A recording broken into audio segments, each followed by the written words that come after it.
체험주의를 한번 회상을 해봤습니다. 저 93년에 와서 25년 됐습니다.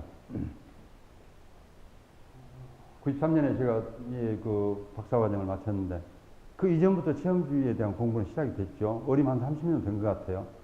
끊임없이 저 와서 지금 체험주의적인 논의를 하고 있고 앞으로 이제 2, 3, 4강에 소개될 내용이 그 사이에 체험주의가 어떻게 진화하고 그 사이에 새로운 무엇을 발견했는지 그 소개를 해드릴 생각인데 근데 상황이 별로 나아진 것 같지가 않다고 말입니다.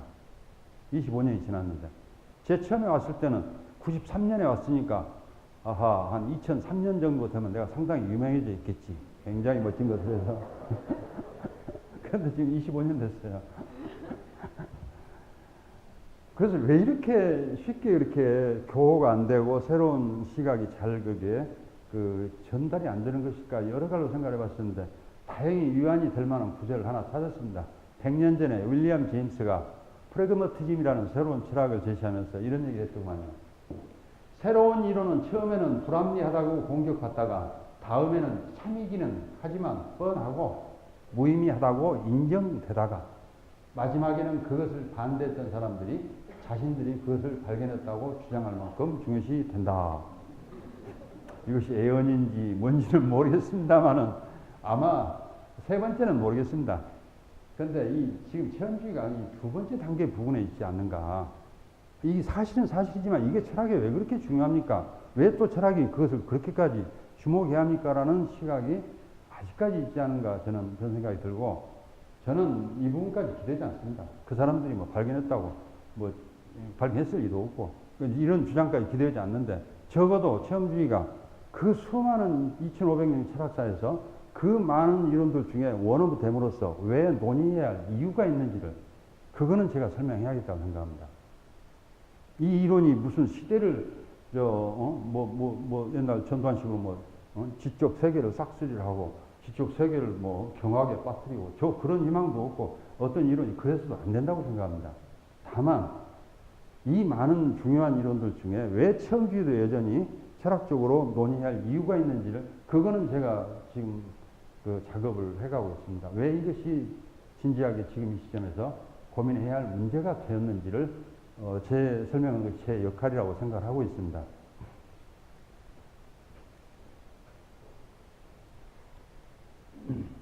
아까 잠깐 말씀드렸는데 체험주의 비슷한 철학이 옛날에 없었나요? 이거 존 뒤입니다. 100년 전 사람이죠. 루드비히 위트겐슈타인 한 7, 80년 됐겠죠. 메를로 퐁테입니다. 프랑스의 현상학 하는 메를로 퐁테요. 이거 니체입니다. 더 오래됐죠. 요거는 약간 계열이 좀 이상하고 건들건들한 사람이기 때문에 괜히 친한 척 했다가 이미지가 어찌 될지 모르겠습니다만 아무튼 어마어마한 것을 담고 있는 것 같습니다. 아직까지 우리가 충분히 읽어내보는데 저 체험주의 통해서 이 니체의 깊이 읽어내면 틀림없이 그 니체의 철학 천재성을 저는 읽어낼 수 있을 거라고 지금 생각을 하고 있습니다.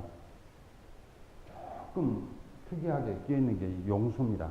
중간 불교의 소위 우리가 지금 공사상 또는 이렇게 부르는 불교를 공사상으로 또 정리했다고 말하거나 또는 중간 불교라고 정리했다고 말하거나 저는 이 중간 불교 제가 다행히 운이 좋아서 우리 학과에 그 이중표 교수님 오늘 와 계시는데 이중표 교수님한테 제가 최소 14년 정도는 설교를 들은 것 같아요. 한 번 앉았다 하면 2시간입니다. 저도 상당히 지금 길게 버텨서 법사님 앞에서 제가 중간 불교는 이런 것이라고 말씀드릴 위치가 된 겁니다. 지금 한 14년 정도는 고생했어요. 이 중간 불교를 제가 읽기를 해보니까 이게 자연주의적으로 읽을 수 있고 이게 지금 아까 말씀드린 것처럼 지금 와서 그 몸, 마음, 이문법 해소하고 이런 담론을 해보니까 아직까지는 이론적으로 충돌이 없어 보입니다. 중간 불교가.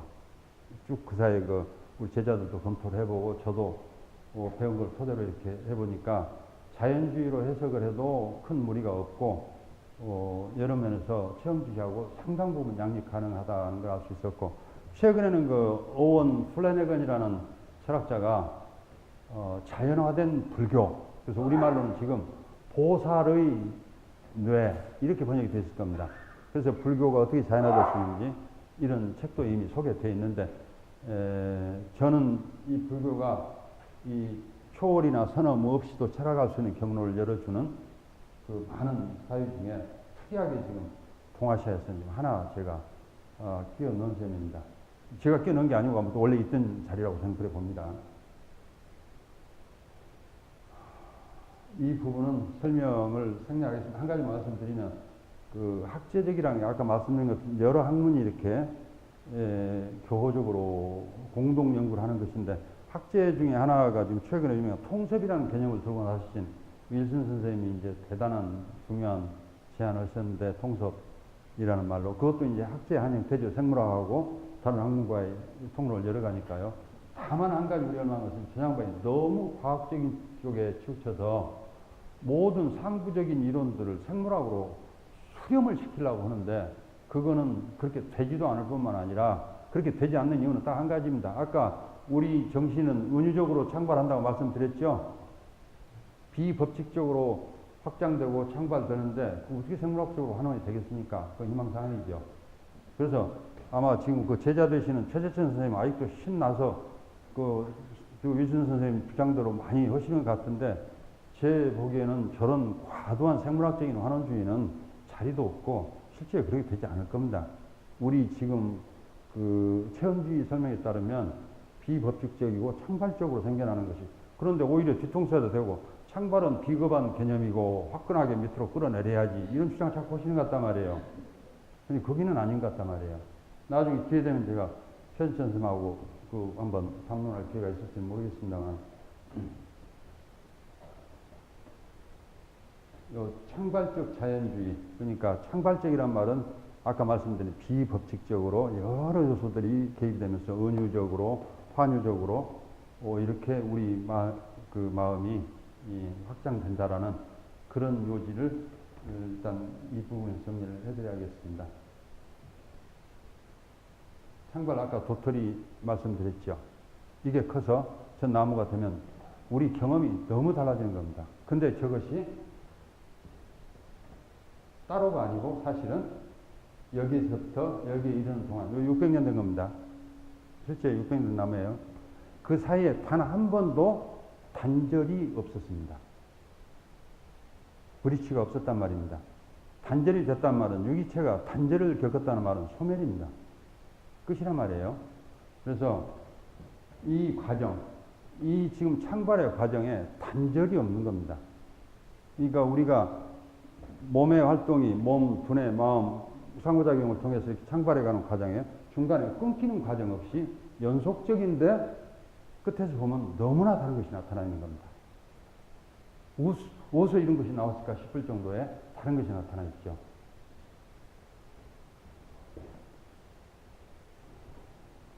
오늘 강의 마무리 이 말씀으로 드려야 할 것 같습니다.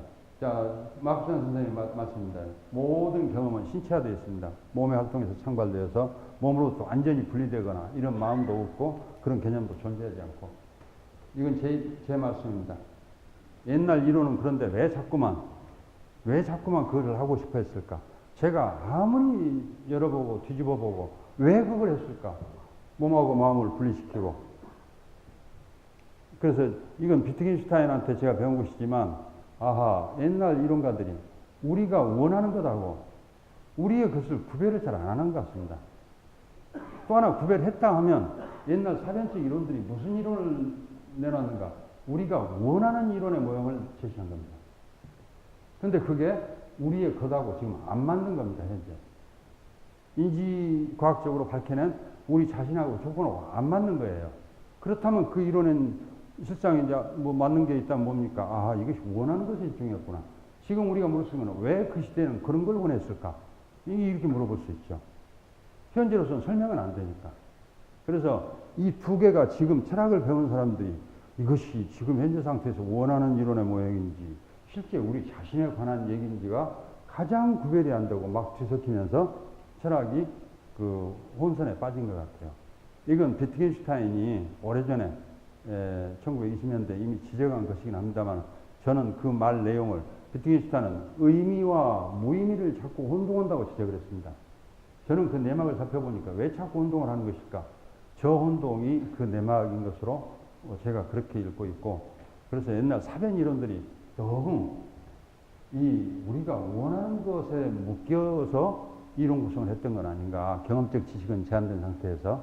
그래서 이 두 개의 국면을 나눠야 할 필요가 있다는 것이 또 체험주의의 또 다른 하나의 그 가르침이라고 그렇게 말씀을 드리고 싶습니다. 자, 여기까지 오늘 말씀 너무 서둘러서 말씀드려서 죄송합니다. 다음 시간부터는 좀 제가 시간 조절을 좀 잘하고 제 자신을 좀 잘 알아야 할 것 같네요. 말씀 고맙습니다.